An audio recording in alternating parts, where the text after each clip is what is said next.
What's up, y'all? This your boy Sco 910, and we back with another video. And on this video, and we back with another video. And today we here at Westover, and had the councilman. We have the superintendent of North Carolina. You know what I mean? He was coming talking to the people. The superintendent. You know what I mean? We're gonna listen what he got to say, listen what the people gonna say, and see what he could do. So yeah, don't forget to like, comment, share, and subscribe to the video. See you in a minute.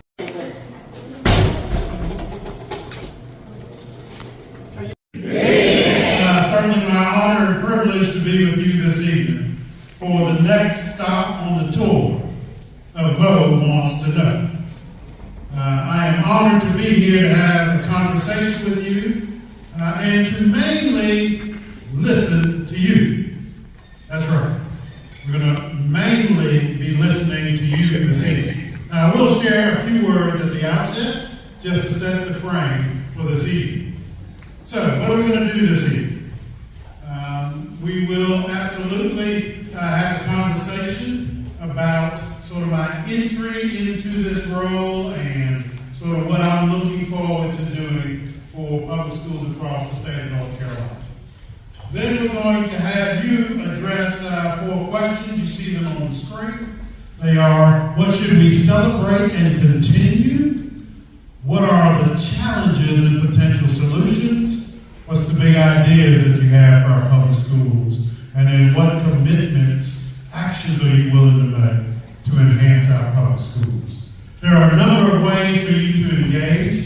The first this evening is if you'll raise your hand, there are going to be folks walking around with microphones, and you can, I'll recognize you, and you can share with me your answer to one of these questions. In addition, you can certainly go online, and actually there's going to be a Padlet link after you enter into an organization or a big leadership position. I like to do what's called an entry plan, laying out exactly what I think I ought to be doing for those first. See that at the DPI website. So a way for our community and the state to hold me accountable for saying, well, did you do all the things that you said you were going to do as you enter this position? That then leads us to phase 2, which is where we are right now. Lots of listening and learning. I've done, I've lost count, individual small group conversations, in addition to lots of virtual conversations, and now we're now doing these in-person conversations as well.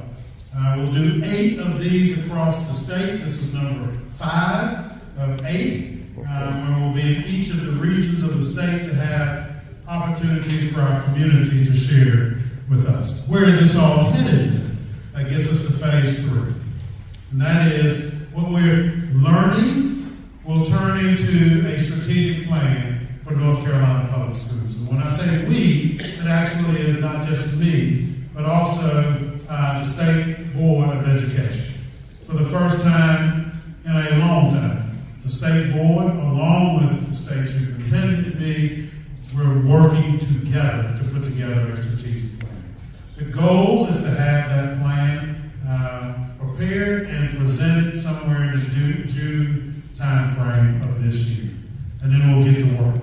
So, there is a vision for our public schools, and I would say this is sort of where we are right now.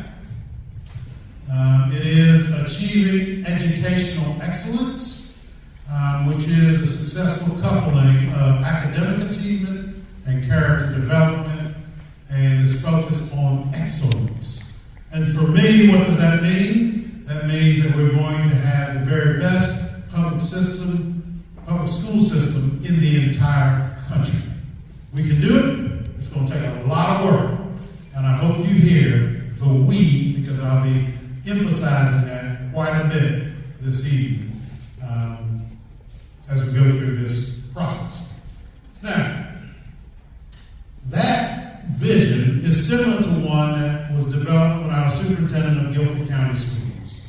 And the reason that I mention that is because it begins to tell why I like to do these listening and learning efforts.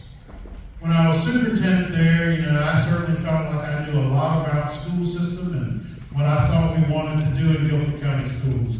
And I am so glad that I listened to our community, because our community transformed exactly what we decided to do in Guilford County Schools. I was focused on academic achievement. Character development was not something that I thought of. But again, you might help us either enhance these 6 pillars, come up with some others as well. These pillars are certainly preparing each and every child for whatever is next for them after they graduate from high school. It certainly includes investing fully in public education, which certainly is resources and funding, but it's more than that. How can we all invest in our children and their futures? The third is certainly revering our public school educators. And I want to stop here for just a minute to be sure that you understand how I think about this. When I talk about public school educators, I'm absolutely talking about our teachers and our principals. But I'm talking about more than that. I'm talking about our cafeteria workers, our custodians, our bus drivers. You know the list is long. They all have a part to play in the education of our tomorrows. And when I use the word revere, please understand that this is higher than respect. This is the best word I can come up with to be sure that folks understand that educators are part of a noble profession. They do transformative work. They ought to be revered. There used to be, I'm told, in our communities, a reverence given to our educators, understanding how critically important they were for our communities. Somewhere along the line, that's trickled away. It's up to us to bring it back. And so I use the word revere. Certainly we have to provide safe and secure learning environments. We have to absolutely engage our parents and community in the work. And then finally,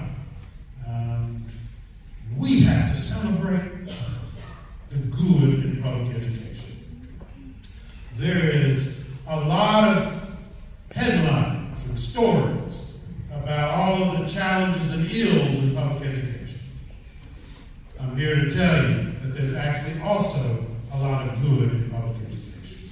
And it's incumbent on all of us every day to lift up those good things. Which now gets us then to our first question, which is, what should we celebrate and continue in North Carolina? Who's got the first hand up? Yes, ma'am. I see your hand over here. So yes. How you doing, sir? Hello. Everybody. I'm a retired public education teacher, and I want us to be able to celebrate careers in technology.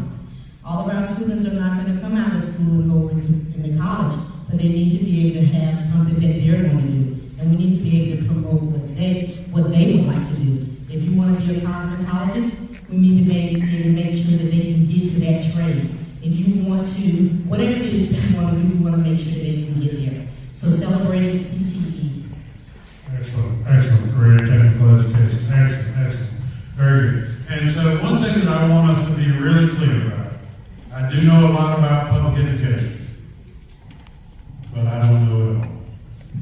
And so if we want it to be in our strategic plan, we need to be sure that we're elevating those things in this moment, things to celebrate and continue. Yes, ma'am. I also am a retired educator, and I would like them to be able to celebrate and continue individuality. I want students to be able to be creative and to have an imagination and go forth and do well. Right. And be good readers and writers. Excellent. I see a young man whose hands up here in the back.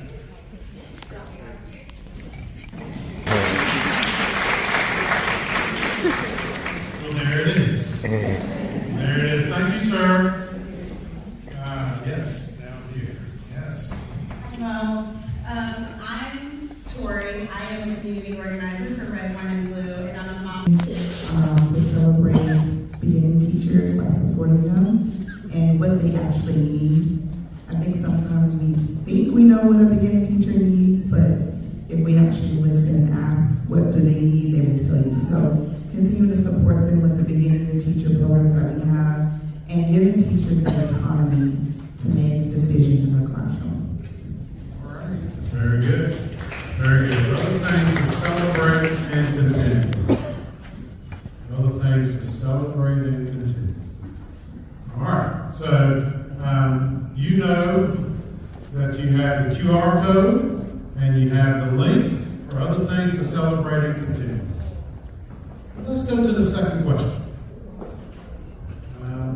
Now that we've done just a little bit of celebrating, let's get into what are the challenges facing North Carolina's public schools. What are the challenges?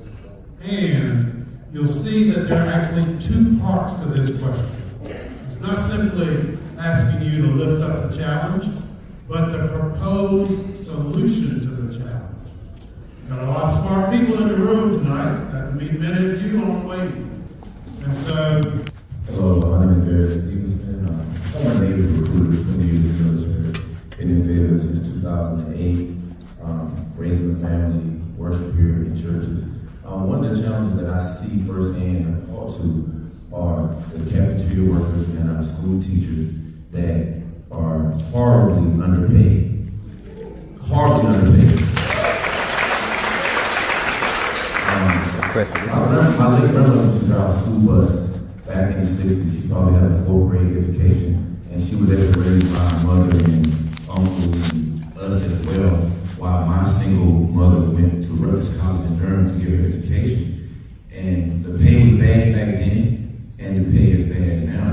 And I would love to hear a solution. I think part of the solution is knowing the names of the people that will actually either vote or write the checks. I like to go to the legislature in Raleigh every other week. So if you can give me some names, some doors I can knock on that is saying no to our teachers and our cafeteria workers, I would love to have a conversation or a cup of coffee with them in the hall.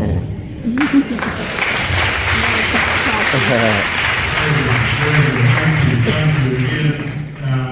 Yes, I could give you some names. Tonight's not going to be that night. Tonight's tonight about lifting up the challenges and the potential solutions. So keep pouring into it. Yes. Katie Hurd, Ramsey Street Alternative High School.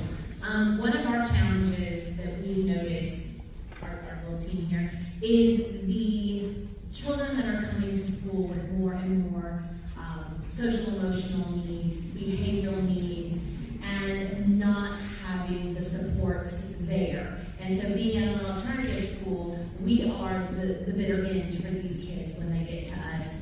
And their challenges are great, the behaviors are bordering on extremely violent, and we are without the same supports as a lot of the general schools. And so we want to see the challenge of being able to remediate these students and sending them back to their home schools, expecting them to be able to function in a normal building.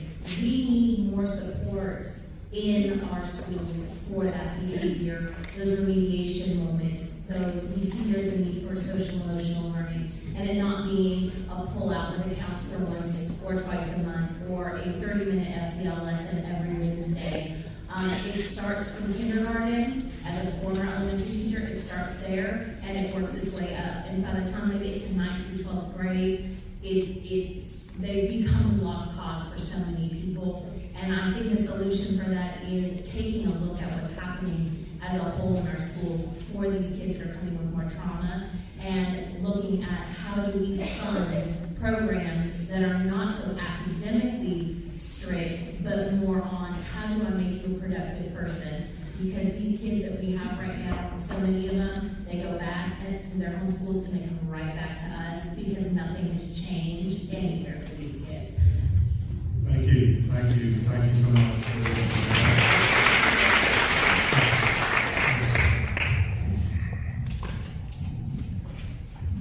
I'm a former EC teacher and coordinator in Upper Wayne County, in Durham County. noticed, especially post-COVID, is the fact that you have an uptick of mental health concerns, compounded with the lack of literacy skills that are going on in the classroom. Then you have people, and I'm not saying anybody in this room, but when you have people who have not been in a classroom for the past 5 years, let alone 10 or 15 years, making decisions that don't have the empathy needed in today's population, that's going to be an issue that's going to continue to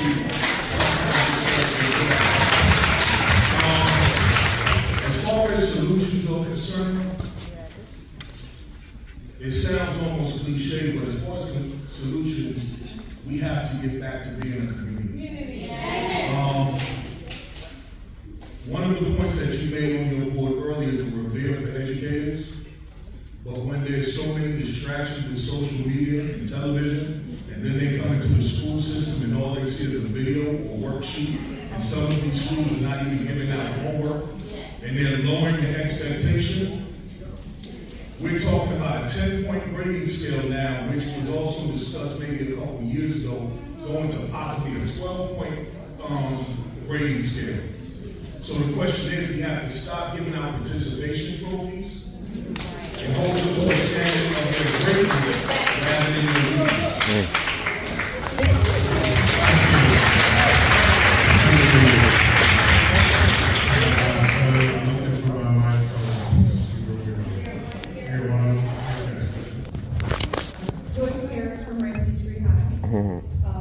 So I wanted to touch on what he did a little bit. We have kids in our high school that can't read.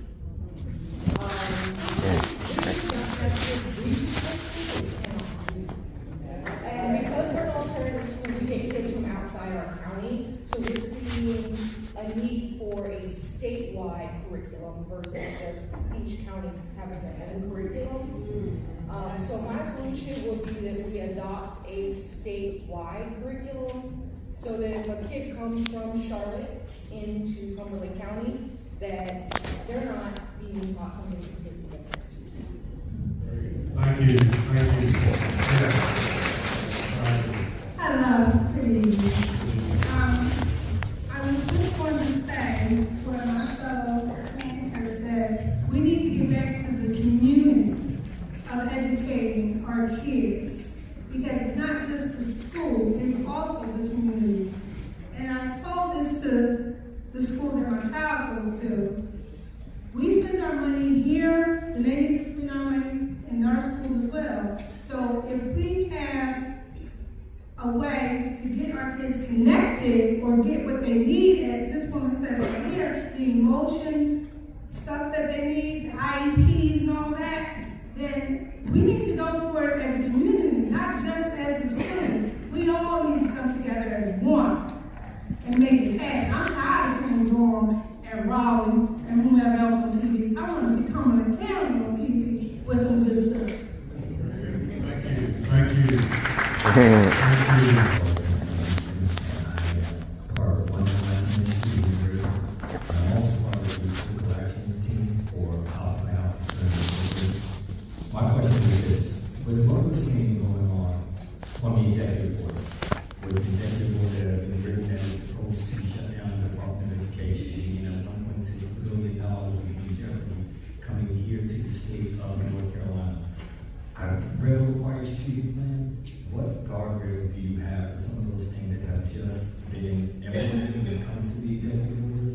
Part of my solution in that is, well, you already know that SB 58, which is in the State House, is trying to neuter that of the AG to be able to sue against these executive orders. But we also have other states that have a state bill of rights that is implemented. If we have a state bill of rights for the state of North Carolina, I know it doesn't fall just on you, but part of that would be education, ensuring that the money that we need for our schools is there, ensuring that the pay that we need for our teachers is there, ensuring that there is a statewide curriculum for the state of North Carolina falling under a bill of rights for the state of North Carolina. I yield my time. Thank you. Thank you so much for that, sir. A vocational curriculum so kids can do more and say, I have this piece of paper, I am qualified to go work at the nearest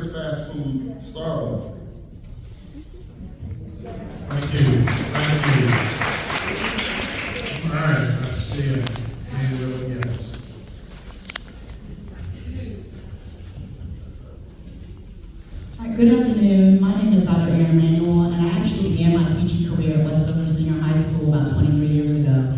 I'm currently a researcher at NC State University Fine Institute, and I'm also a former DPI employee with the Office of Learning Research and Recovery and Acceleration. So I want to talk about one of the challenges I see with across the research field is that funding for research is being cut. And as a result, it's impacting so much information that we know about student outcomes and so much information we know about how teachers are being developed in their preparation. And I think that it's very important that the state continues its efforts to research student outcomes, to have access to existing data sets, as well as be able to understand what those impacts are. So I'm glad to see that you have advocated for a research director to be hired at NCDPI, who actually came from the Fine Institute, so that work can continue. So thank you so much for doing that. That is a solution. Thank you. Thank you. Thank you for that. Yes. So, yes. Good evening.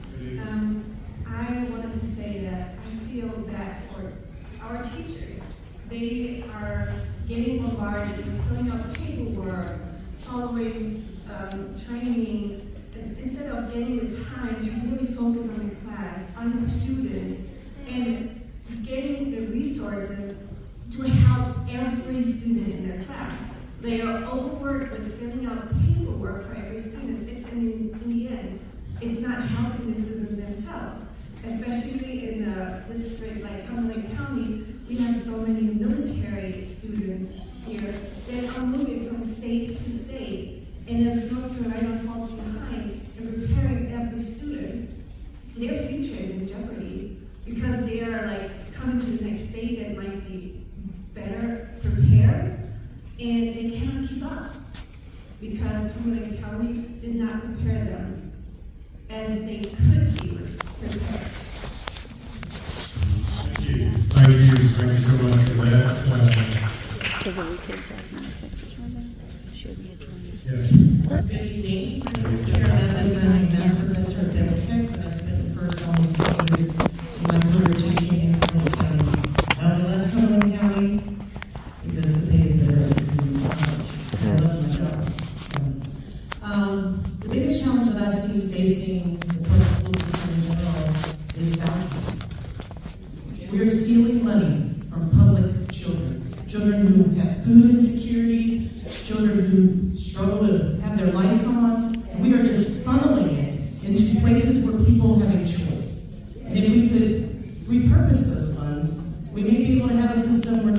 Good evening, Mr. Green. My name is Jane Clark, and I am a school librarian, and I'm actually Cumberland County's media coordinator of the year. And I've heard lots of people talking about the problem with the kids in the So a problem across our state is we have districts completely getting rid of media coordinators. Our job is very important. We don't just sit at a desk. Hi, good morning. Let me check out your book. Let me check in your book. Our role is really important and critical in schools, helping foster reading skills. If you live in a book desert, which most of Cumberland County is, our kids don't have access to books outside of school. If they don't have books at home, where are they going to learn how to read? And all of that ties into future, test scores and success in life and all of those things. So keeping school librarians in schools is very important. Thank you.